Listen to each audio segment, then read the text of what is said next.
Hello दोस्तों, welcome ma'am फार्मासाइरा classes. तो हमने अगले वीडियो में क्या पढ़ा था? इंट्रोडक्शन क्या होता है फार्माकोलॉजी का, स्कोप क्या होता है और various route of drug administration, जिसमें पेरेंटल, इंटेरल, ओरल, सबलिंगुअल के बारे में पढ़ा। आज का हमारा टॉपिक क्या है? Drug absorption. ड्रग एब्जॉर्प्शन क्या होता है, इसके बारे में हमें पढ़ना है। और उसमें क्या क्या पढ़ना है? Definition, type, factor affecting drug absorption. Drug absorption को प्रभावित करने वाले ऐसे कौन कौन से फैक्टर है, कारक है, उसके बारे में हम पढ़ेंगे। तो आइए देखते हैं। सबसे पहले डेफिनीशन। डेफिनीशन क्या होता है ड्रग एब्जॉर्प्शन का? Absorption is the movement of drug from its site of administration into the circulation. मतलब कि मूवमेंट ऑफ द ड्रग का मूवमेंट उसके एडमिनिस्ट्रेशन साइट से ब्लड में हो जाए या सर्कुलेशन में हो जाए, उसी को क्या बोलते हैं? एब्जॉर्प्शन। यानी कि हम जिस साइट से ड्रग को ले रहे हैं वहाँ से ड्रग ब्लड में पहुँच जाए, इस प्रोसेस को बोलते हैं ड्रग का एब्जॉर्प्शन। क्या बोलते हैं? ड्रग का एब्जॉर्प्शन। हमने कई रूट्स के बारे में पढ़ा, जैसे IB, IS, IM, SC, oral, sublingual. ये सब क्या था? Administration site. अब यहाँ से जब ड्रग ब्लड में पहुँच जाए तो उसे क्या बोलेंगे? एब्जॉर्प्शन। यहाँ देखते हैं, एक रूट लेते हैं, मान लेते हैं ये ओरल रूट है, ठीक है। कौन सा रूट है? ओरल रूट है। अब यहाँ से हम लेते हैं एक ड्रग। हमने ड्रग को माउथ के द्वारा लिया तो ये कहाँ चला आया? स्टमक में। कहाँ आया? स्टमक में आया।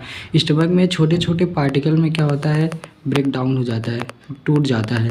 ब्रेक डाउन होने के बाद ये चला आता है कहाँ? इंटेस्टाइन में। इंटेस्टाइन से ये पहुँच जाता है इसमें। ये क्या है? Blood vessels. क्या है? Blood vessels. और इसमें फ्लो हो रहा है ब्लड। क्या फ्लो हो रहा है? ब्लड। तो ड्रग आया यहाँ पे और इस लेयर को क्रॉस करके ये ब्लड में पहुँच गया। तो यहाँ ब्लड में जो पहुँच रहा है, इस सारी प्रोसेस को क्या बोल रहे हैं? एब्जॉर्प्शन। ड्रग लिया हमने, खाया, छोटे छोटे पार्टिकल में टूटा और इस लेयर को क्रॉस करके ब्लड स्ट्रीम में पहुँच गया। तो इसी प्रोसेस को क्या बोलते हैं?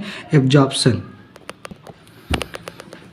तो आपने देखा कि ड्रग किस तरह से एब्जॉर्ब हो रहा है, अपने एडमिनिस्ट्रेशन साइड से ये ब्लड में पहुंच गया, तो क्या हो गया? एब्जॉर्प्शन। अब अगला देखते हैं कि हमें टाइप्स, एब्जॉर्प्शन के कौन कौन से टाइप्स होते हैं उसके बारे में हमें पढ़ना है। तो जो एब्जॉर्प्शन के कई तरह से होते हैं, पर हमें सिंपली पढ़ना है कि इसके कौन कौन से टाइप होते हैं।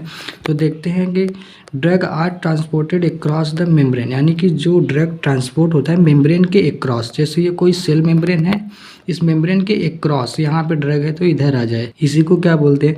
Drug absorption. अब ये किस किस तरीके से हो रहा है हमें ये देखना है। तो क्या होता है? सिंपल डिफ्यूजन होता है, जिसे हम पैसिव डिफ्यूजन के नाम से भी जानते हैं।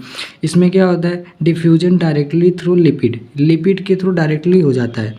आपने सेल मेम्ब्रेन का स्ट्रक्चर पढ़ा होगा, तो जो सेल मेम्ब्रेन होता है वो लिपिड बाइलेयर का बना होता है। किसका बना होता है? लिपिड बाइलेयर का बना होता है। कुछ इस तरह से लिपिड बाइलेयर होती है। अभी हम डिटेल में आगे पढ़ेंगे इसके बारे में। फिर अगला क्या होता है? Carrier mediated transport. यानी कि ऐसा ट्रांसपोर्ट जो किसी कैरियर के माध्यम से हो, यानी कि इसमें ड्रग किसी ड्रग कैरियर के माध्यम से जाएगा। कोई ट्रांसपोर्टर होगा, कोई रिसेप्टर होगा, कोई चैनल्स होगा, उसके थ्रू हो रहा है, तो उसे क्या बोलेंगे? Carrier mediated transport. इसमें दो आते हैं, एक्टिव ट्रांसपोर्ट होता है और फैसिलिटेटेड डिफ्यूजन ट्रांसपोर्ट होता है। इसमें क्या ATP की आवश्यकता होगी, एनर्जी की आवश्यकता पड़ेगी, इसे भी हम आगे पढ़ने वाले हैं। अगला क्या है? पिनोसाइटोसिस। इसे क्या बोलते हैं? Drinking of cell. जब सेल किसी ड्रग मटेरियल को लिक्विड फॉर्म में, रिसाइकल के फॉर्म में ले ले, तो किसके अंडर में आता है? पिनोसाइटोसिस। इसके बारे में भी हम पढ़ने वाले हैं। तो आगे हम स्टेप बाय स्टेप एक एक करके पढ़ते हैं कि किस तरह से ड्रग का एब्जॉर्प्शन हो। तो पहला देखते हैं क्या है? सिंपल डिफ्यूजन या पैसिव डिफ्यूजन। ये क्या होता है? This is the most important mechanism for majority of drug and foreign substance. इस लाइन को ध्यान दीजिएगा, ये लाइन एग्जाम में आ चुका है, इस साल के ऑब्जेक्टिव क्वेश्चन में भी पूछा था। तो सबसे मोस्ट मैकेनिज्म क्या है ड्रग का, जिसके थ्रू ड्रग एब्जॉर्ब होता है, वो क्या है? पैसिव डिफ्यूजन या सिंपल डिफ्यूजन। इसमें क्या होता है? Directly through the lipid bilayer. जो ड्रग होता है डायरेक्टली लिपिड बाइलेयर से चला जाता है। सपोज दैट ये क्या है? कोई सेल है और ये सेल की मेम्ब्रेन है, ठीक है। अब सेल की मेम्ब्रेन जो है लिपिड बाइलेयर से बनी होती है। अब कोई ड्रग यहाँ पे आया और इस लेयर को क्रॉस करके सीधा सेल के अंदर पहुँच गई, ठीक है। तो ये क्या सीधा क्रॉस कर जा रहा है, इसमें कोई कैरियर की या ट्रांसपोर्टर की आवश्यकता नहीं पड़ रही है। तो सीधा सीधा जब सेल के लिपिड बाइलेयर को क्रॉस करके पहुँच जाए तो वो क्या होता है? Simple diffusion. इसमें ATP की आवश्यकता नहीं पड़ती, ऊर्जा की आवश्यकता पड़ती नहीं। क्यों? क्योंकि इसमें जो ड्रग का डिफ्यूजन होता है वो क्या हाई कंसंट्रेशन से लो कंसंट्रेशन की ओर होता है। जब आपने देखा होगा कोई टंकी होती है ऐसे ऊपर की तरफ और नीचे एक टंकी है, ठीक है। अगर ऊपर पानी भरा हुआ है, पानी खोल दीजिए आराम से नीचे चला आएगा। लेकिन अगर नीचे से ऊपर की तरफ पानी चढ़ाना है तो हमें क्या लगाते हैं, मोटर लगाते हैं, इलेक्ट्रिक क्या मोटर लगाते हैं, इसे चालू करते हैं, एनर्जी देते हैं, फिर पानी ऊपर चढ़ता है। ठीक उसी तरह यहाँ भी है, कंसंट्रेशन हाई है तो ये हाई से लो की तरफ चला जाता है, यहाँ पे किसी एनर्जी की आवश्यकता नहीं पड़ती। अगर हम लो से हाई की तरफ लेके आएंगे तब हमें ऊर्जा की आवश्यकता पड़ेगी, ठीक है। तो पैसिव डिफ्यूजन में एटीपी का यूज़ नहीं होता है, ये सीधा सीधा लिपिड बाइलेयर को क्रॉस कर जाती है और ये सबसे ज़्यादा इंपॉर्टेंट और सबसे ज़्यादा मैकेनिज्म शो करती है ड्रग एब्जॉर्प्शन का, ठीक है। इसका डायरेक्शन देखते हैं, direction of its concentration gradient, यानी कि कंसंट्रेशन ग्रेडियंट के अनुसार होता है। मतलब यही कि हाई कंसंट्रेशन से लो कंसंट्रेशन की ओर इसका डिफ्यूजन होता है, ठीक है।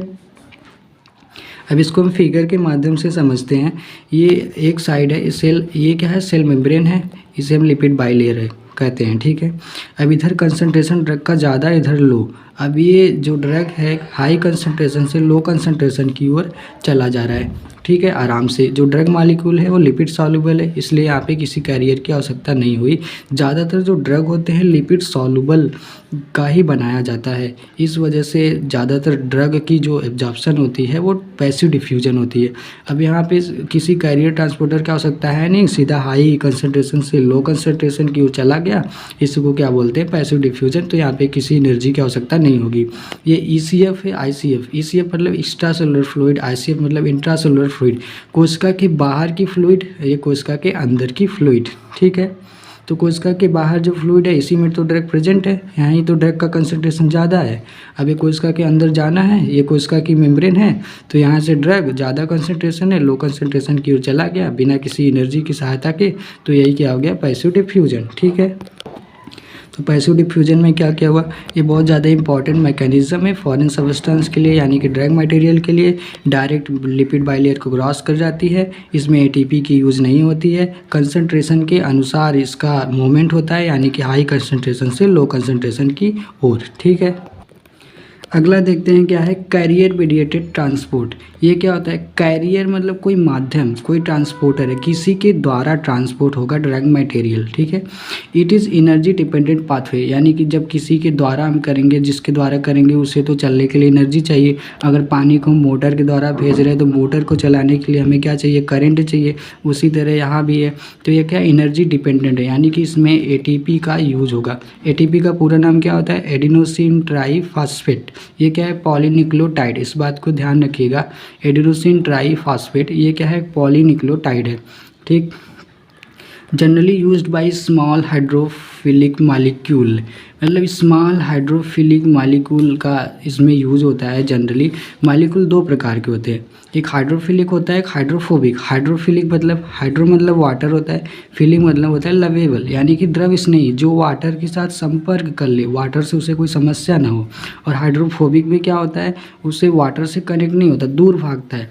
तो यहाँ पे क्या, जो स्मॉल हाइड्रोफिलिक मॉलिक्यूल होते हैं ज़्यादातर वो कैरियर मीडिएटेड ट्रांसपोर्ट की सहायता से एब्जॉर्ब होते हैं, सेल के अंदर पहुँचते हैं, ठीक है। The movement of drug with the help of specialised carrier is known as carrier mediated transportation. मतलब कि जब ड्रग का मूवमेंट किसी स्पेशल कैरियर के माध्यम से हो तो उसे क्या बोलते हैं, कैरियर मीडिएटेड ट्रांसपोर्टेशन। ये क्या होता है, बाई डायरेक्शन, यानी कि ड्रग अंदर की तरफ भी जा सकता है और उसके द्वारा बाहर की तरफ भी आ सकता है। एग्जाम्पल देखते हैं क्या होता है, ग्लूकोज क्या ट्रांसपोर्ट होता है ग्लूकोज कैरियर के द्वारा। और क्या है इन्वॉल्व, इसमें क्या आयन गेटेड चैनल्स होते हैं, पंप्स होते हैं, ट्रांसमीटर होते हैं, ये सब क्या होते हैं, ड्रग को सेल के अंदर ले जाने का और बाहर ले आने का काम करते हैं। तो कैरियर मीडिएटेड ट्रांसपोर्ट में क्या हुआ, ये एनर्जी डिपेंडेंट है, स्मॉल हाइड्रोफिलिक मॉलिक्यूल को लेके जाता है, किसी कैरियर के माध्यम से होता है, ये बाई डायरेक्शनल होता है, जैसे कि ग्लूकोज ट्रांसपोर्टर के द्वारा होता है, इसमें आयन गेटेड चैनल, पंप्स और ट्रांसमीटर होते हैं। तो नेक्स्ट देखते हैं कि अगला क्या होता है। तो हमने देखा कि जो कैरियर ट्रांसपोर्टर था उसमें दो आते थे, एक एक्टिव ट्रांसपोर्ट आता था, एक फैसिलिटेटेड डिफ्यूजन। तो एक्टिव देखते हैं, एक्टिव क्या होता है? एक्टिव मतलब सक्रिय। इसमें क्या होगी? एटीपी की आवश्यकता होगी। जो भी एक्टिव होगा उसमें एटीपी की आवश्यकता पड़ेगी। किसी भी चीज़ को चलने के लिए, सक्रियता के लिए एनर्जी की आवश्यकता तो पड़ेगी। अब इसमें क्या होता है? लो कंसंट्रेशन से जो ड्रग मॉलिक्यूल होता है वो हाई कंसंट्रेशन की ओर जाता है, तो उसे क्या बोलते हैं? Active transport. जब ड्रग मॉलिक्यूल लो से हाई की ओर जाए तो क्या होगा? Active transport. यह क्या होता है? It is performed against concentration gradient. Concentration के विरुद्ध, यानी कि हाई से लो आराम से चला जाएगा, किसी एनर्जी की आवश्यकता नहीं होगी। लेकिन जब लो से हाई की ओर जाना होगा, ये कंसंट्रेशन के विपरीत काम हो रहा है ना। कंसंट्रेशन तो इधर ज़्यादा है, इधर कम है, तो उल्टा जाओगे तो क्या होगा? उसके विरुद्ध काम होगा। तो यही कह रहा है कि ये जो एक्टिव ट्रांसपोर्ट होता है, एक्टिव ट्रांसपोर्ट, ये कंसंट्रेशन के अगेंस्ट होता है। और किसकी सहायता से होता है? Help carrier. ये कैरियर मीडिएटेड है, तो जाहिर सी बात है कैरियर की आवश्यकता पड़ेगी इसमें। और ये क्या करता है? एटीपी का यूज़ करता है। ठीक है, फिगर के माध्यम से देखते हैं। अब ये कोई सेल है, ठीक, ये सेल के बाहर है और ये क्या है? सेल के अंदर है। ठीक, सेल के बाहर जो कंसंट्रेशन क्या है? लो है, और अंदर की तरफ क्या है? हाई। हमें लो से हाई की तरफ जाना है, तो इसमें ये क्या है? कैरियर है, कैरियर है। ये भी क्या है? कैरियर है। इसे हम ट्रांसपोर्टर या चैनल्स बोल सकते हैं। ठीक है, अब जो ड्रग मॉलिक्यूल है ये लो से हाई की तरफ जा रहा है। ठीक है, किसके माध्यम से? कैरियर के। तो इसको चलने के लिए एनर्जी की आवश्यकता होगी। तो एटीपी टूटता है एडीपी में और एक इनऑर्गेनिक फॉस्फेट में, और क्या जनरेट होती है? एनर्जी। ठीक, इसी के माध्यम से ये कैरियर प्रोटीन चलता है और ड्रग मॉलिक्यूल लो से हाई की ओर जाता है। ये कंसंट्रेशन के अगेंस्ट हो रहा है। ठीक है, अभी इस यहाँ पे एग्जाम्पल देखते हैं। तो कौन कौन सी ड्रग होती है? अल्फा मेथाइल डोपा, लियोडोपा ड्रग होते हैं जो एक्टिव ट्रांसपोर्ट होते हैं, कैरियर प्रोटीन की सहायता से लो कंसंट्रेशन से हाई कंसंट्रेशन की ओर जाते हैं। कौन कौन से पंप इन्वॉल्व होते हैं? Sodium potassium ATPase pump, sodium potassium ion channel, sodium glucose को ट्रांसपोर्टर। ये सब क्या होते हैं? कैरियर होते हैं, ट्रांसपोर्टर होते हैं, जो ड्रग को ले जाने का, ले आने का या ट्रांसपोर्ट करने का, एब्जॉर्ब करने का काम करते हैं। ठीक है, समझ में आया एक्टिव ट्रांसपोर्ट। अब अगला क्या है? Facilitated diffusion. ये क्या होता है? हम इसे देखते हैं। Drug molecule movement across the biological membrane from high concentration to low concentration through transporter, carrier या ट्रांसमेम्ब्रेन प्रोटीन या चैनल या रिसेप्टर, जो भी कह लीजिए। ट्रांसपोर्टर भी बोल सकते हैं, चैनल भी, रिसेप्टर भी, ट्रांसमेम्ब्रेन प्रोटीन भी, कैरियर भी, जो भी बोल लें। ठीक है, तो फैसिलिटेटेड डिफ्यूजन, यहाँ पे एक कन्फ्यूजन होता है। हाई कंसंट्रेशन से लो कंसंट्रेशन जा रहे हैं। आपने पैसिव डिफ्यूजन देखा, वहाँ भी हाई से लो जा रहा था, लेकिन पैसिव डिफ्यूजन में किसी चैनल्स की या ट्रांसपोर्टर प्रोटीन या कैरियर की आवश्यकता नहीं पड़ रही थी। फैसिलिटेटेड डिफ्यूजन में एक कैरियर के माध्यम से जा रहा है high concentration to low concentration की ओर, मेम्ब्रेन के उस पार। इसलिए ये क्या है? कैरियर मीडिएटेड ट्रांसपोर्टर है। इसमें भी एटीपी की आवश्यकता पड़ेगी। ठीक है, जहाँ कैरियर आया वहाँ एटीपी की ज़रूरत पड़ेगी, एटीपी यूज करेगा। अब आप ये कह सकते हैं कि जब ये हाई कंसंट्रेशन से लो कंसंट्रेशन की ओर जा रहा है तो पैसिव क्यों नहीं है? क्यों ये फैसिलिटेटेड डिफ्यूजन चूज कर लिया? तो इसलिए ये, क्योंकि कुछ ऐसे मॉलिक्यूल होते हैं जो पुअरली डिफ्यूजल सबस्ट्रेट होते हैं, मतलब जल्दी आसानी से डिफ्यूज़ नहीं हो पाते, तो उन्हें ले जाने के लिए हमें कैरियर की आवश्यकता पड़ती है।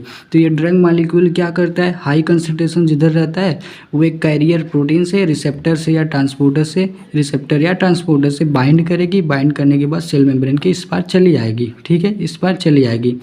तो ये क्या हो जाएगा? फैसिलिटेटेड डिफ्यूजन, क्योंकि ये कैरियर के माध्यम से हो रहा है और ये पुअरली डिफ्यूजल सबस्ट्रेट मॉलिक्यूल को लेके आएगा। ये क्या है? Cell membrane. ठीक, अब ये देखिए, ये क्या है? कैरियर प्रोटीन है, ट्रांसपोर्टर या फिर चैनल है। जब कोई सबस्ट्रेट इससे बाइंड करता है तो ये बनाता है सबस्ट्रेट रिसेप्टर कॉम्प्लेक्स। क्या बनाता है? Substrate receptor complex.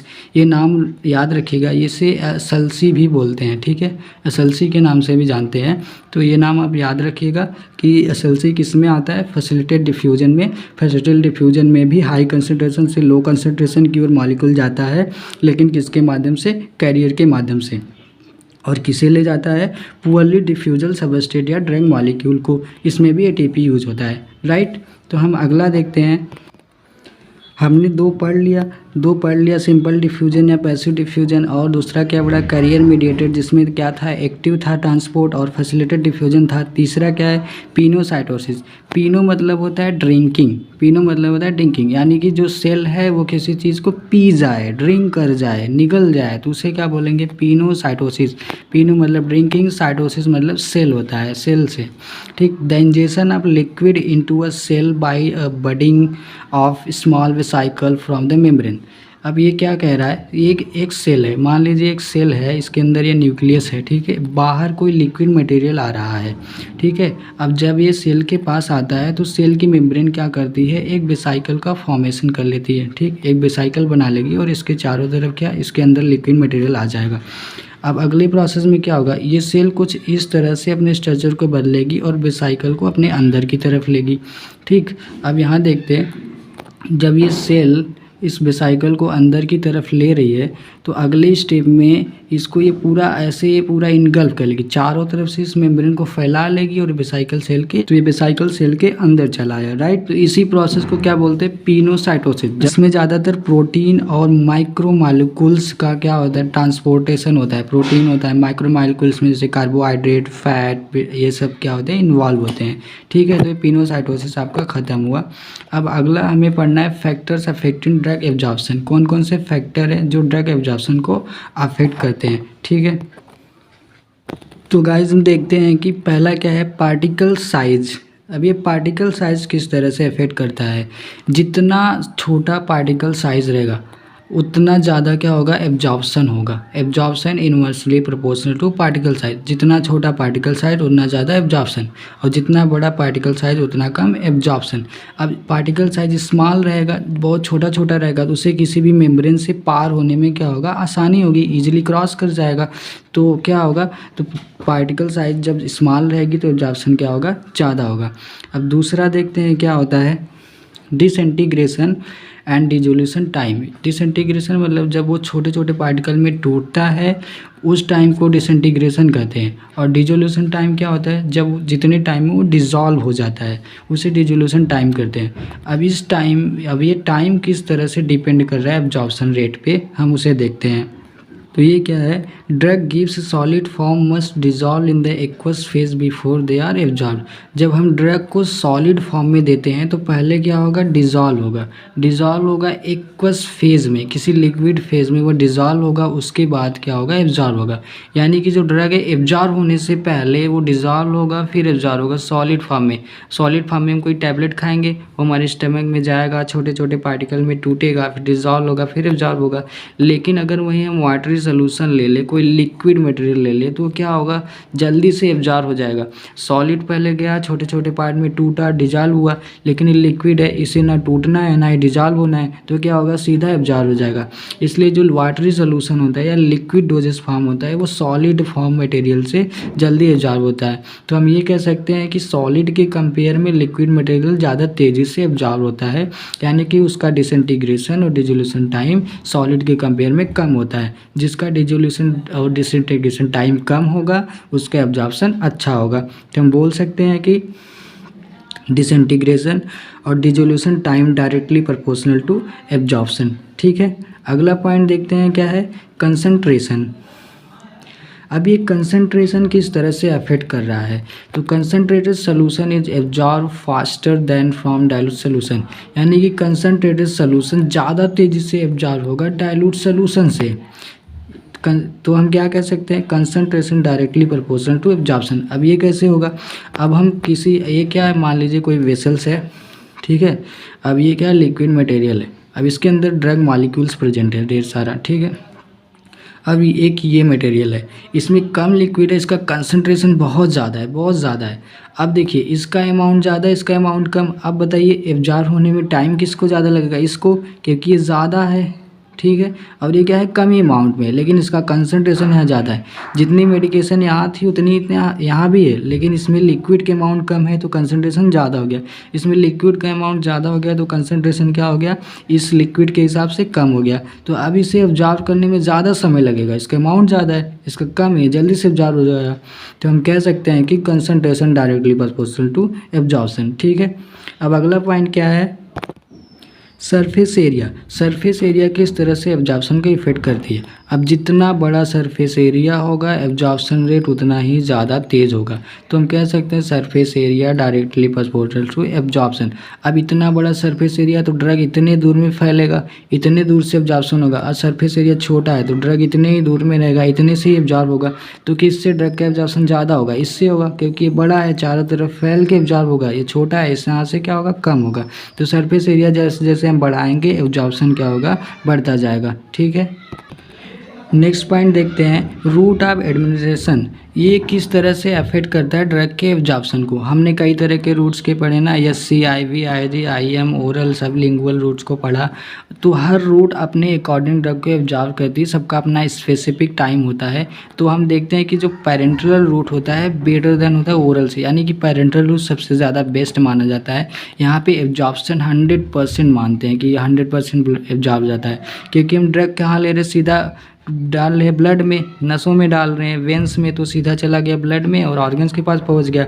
अगर हम ओरल से लेंगे तो ओरल से क्या होगा? टैबलेट पहले मुंह में लेंगे, फिर पेट में जाएगा, छोटे छोटे पार्टिकल में वहाँ पे टूटेगा, टूटने के बाद आंतों में जाएगा, फिर वो क्या होगा? एब्जॉर्ब होगा, फिर ब्लड वेसल्स के अंदर जाएगा। ठीक है, फिर जाएगा, इतना टाइम लगेगा। तो इस किसका एब्जॉर्प्शन का अच्छा होगा? पेरेंटल रूट का, क्योंकि सीधा हम नसों में डाल रहे हैं, ब्लड में ड्रग को डाल रहे हैं।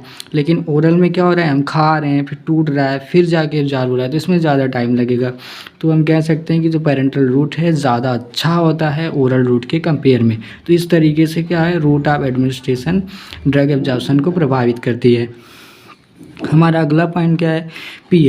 पीएच किस प्रकार से प्रभाव डालती है ड्रग के एब्जॉर्प्शन पे, हम इसको देखते हैं। तो यहाँ क्या है? Acidic pH favours acidic drug, यानी कि एसिडिक पीएच है तो किसको फेवर करेगी? एसिडिक ड्रग को। एसिडिक ड्रग होगा एसिडिक पीएच मीडियम में ज़्यादा अच्छे से एब्जॉर्ब होगा। जैसे एग्जाम्पल देखते हैं, क्या है? बारबिचूरेट, सैलिसिलेट्स, इस कैटेगरी के जो भी ड्रग होते हैं वो एसिडिक ड्रग होते हैं, तो वो एसिडिक मीडियम में अच्छे से एब्जॉर्ब होंगे। अब बेसिक पीएच क्या है? Is better for the basic drug. अब बेसिक ड्रग जो भी होंगे वो बेसिक पीएच में अच्छे से एब्जॉर्ब होंगे। जैसे कि इफेड्रिन क्या होता है? एक बेसिक ड्रग होता है। अब ये बेसिक पीएच मीडियम में ज़्यादा अच्छे से एब्जॉर्ब होगा। तो इस तरह से पीएच का मीडियम भी डिसाइड करता है एब्जॉर्प्शन के रेट को। अगर एसिडिक पीएच मीडियम है और हम क्या ले रहे हैं? बेसिक ड्रग ले रहे हैं, तो एब्जॉर्प्शन क्या अच्छे से होगा? नहीं होगा, क्योंकि उसे एसिडिक मीडियम चाहिए। और बेसिक पीएच है तो अगर हम एसिडिक ले रहे हैं तो क्या एब्जॉर्प्शन अच्छे से होगा? नहीं होगा, क्योंकि हमें क्या चाहिए? बेसिक पीएच चाहिए बेसिक ड्रग के लिए। ठीक है, तो हम अगला पॉइंट देखते हैं। समझ में आया? ओके, तो अगला पॉइंट देखते हैं क्या है? Disease state. अब ये डिसीज स्टेज किस तरह से अफेक्ट करती है? एब्जॉर्प्शन रेट आर डिक्रीज, मतलब अगर किसी पर्सन को डिसीज़ हुआ है तो उसका क्या होगा? एब्जॉर्प्शन रेट घट जाएगा। किसी को रोग हुआ है जैसे कि GI म्यूकोजल ओडिमा, ये क्या है? एक डिसीज़ कंडीशन है। ये कहाँ होती है? स्टेटाइन में, गैस्ट्रोस्टेटाइनल, आंत में और आमाशय में, वहाँ पे क्या हो जाती है? ये डिसीज़ हो जाती है। जब म्यूकोजा होती है, म्यूकोजा लेयर होती है आंतों में और स्टमक में, वहाँ पे क्या हो जाती है? ओइडिमा, यानी कि इन्फ्लामेशन, सूजन आ जाती है, स्वेलिंग टाइप से लिक्विड मटेरियल वहाँ भरने लगते हैं, उसी को ओइडिमा कहते हैं। तो इन्फ्लामेशन की वजह से क्या होता है? जो एब्जॉर्प्शन अच्छे से नहीं होता है। अब कौन सी ड्रग के बारे में यहाँ एग्जाम्पल है? एग्जाम्पल ये क्या है? हाइड्रोक्लोरथियाजाइड ड्रग। हाइड्रोक्लोरथियाजाइड ड्रग अगर हम किसी पेशेंट को दे रहे हैं और उस पेशेंट को अगर GI म्यूकोजल ओडिमा है तो वहाँ का एब्जॉर्प्शन अच्छे से नहीं होगा। तो यानी कि डिसीज स्टेट भी एब्जॉर्प्शन रेट को अफेक्ट कर रही है। अगर GI सिस्टम में कोई प्रॉब्लम है तो एब्जॉर्प्शन रेट क्या होगा? घट जाएगा। ठीक है, तो हमारा अगला पॉइंट है फूड मटेरियल। फूड मटेरियल किस तरह से अफेक्ट करती है? तो कुछ फूड ऐसे होते हैं जो ड्रग एब्जॉर्प्शन को बढ़ा देते हैं, कुछ क्या होते हैं? घटा। जैसे कि food helps in absorption of the drug. कुछ फूड होते हैं जो एब्जॉर्प्शन, ड्रग के एब्जॉर्प्शन को हेल्प करते हैं। कौन कौन से ड्रग है? जैसे क्लोरोक्वीन है और कार्बामाजिपिन है। क्लोरोक्वीन क्या होता है? मलेरिया कंडीशन में दिया जाता है, लारियागो में होता है ना। तो मलेरिया में जब हम लारियागो ड्रग लेते हैं, कौन सी ड्रग लेते हैं? लारियागो। ये लारियागो जब हम ड्रग लेते हैं किसके साथ लेते हैं? मिल्क के साथ। हमें कहते हैं क्या, डॉक्टर कहता है कि लारियागो दूध के साथ लेना चाहिए, है ना। इस लारियागो दवा को आपने खाया होगा, आसपास देखा होगा किसी को लेते हुए, तो दूध के साथ लेता है, फूड मटेरियल के साथ। क्यों? क्योंकि ये फूड मटेरियल इसके एब्जॉर्प्शन रेट को क्या करता है? बढ़ा देता है। मिल्क क्या है? फूड मटेरियल, और लारियागो लिपिड सॉल्युबल है, और मिल्क क्या है? इसमें फैट लिपिड सारा पाया जाता है। तो क्या है? बहुत आसानी से इसके एब्जॉर्प्शन को बढ़ा देता है इसे डिजॉल्व करके। ठीक, तो क्लोरोक्वीन और कार्बामाजिपिन क्या है? ये ड्रग फूड की वजह से इनका एब्जॉर्प्शन अच्छा होता है। अगला पॉइंट है कि food interfere the absorption drug. Food कुछ ड्रग के लिए क्या होते हैं, इंटरफियर करते हैं, यानी कि रोकते हैं, उनके एब्जॉर्प्शन को ख़राब कर देते हैं। जैसे कि एम्पिसिलिन है और टेट्रासाइक्लिन है, ऐसे जो ड्रग होते हैं अगर इन्हें खाने के साथ ले लेंगे उसके एब्जॉर्प्शन को क्या करेगा, अफेक्ट करेगा, एब्जॉर्प्शन को डिक्रीज़ कर देगा। इसे खाना खाने के कुछ टाइम बाद लेते हैं। ज़्यादातर दवाइयाँ आप देखते हैं कि खाना खाने के कुछ टाइम बाद पीओ, खाना खाने के बाद को क्या बोलते हैं, पीओ। आप प्रिस्क्रिप्शन में देखते होंगे पीओ लिखा है, मतलब खाना खाने के बाद लेना है।